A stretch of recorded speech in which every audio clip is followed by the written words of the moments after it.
Forgot password. How to unlock Samsung Galaxy S25 Edge. No PC. Method 1.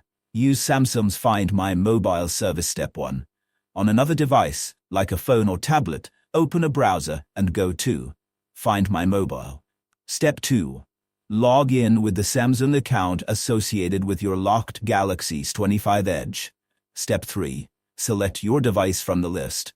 Step 4. Tap Unlock. Step 5. Enter your Samsung account password to confirm. Your phone should now unlock without needing a password. Method 2. Factory reset. Last resort. Erases data. Step 1.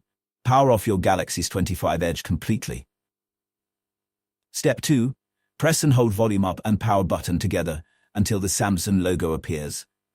Step 3. Release the buttons when you see the recovery menu. Step 4. Use the volume buttons to navigate to white data factory reset. Step 5. Press the power button to select it. Step 6. Confirm the reset when asked.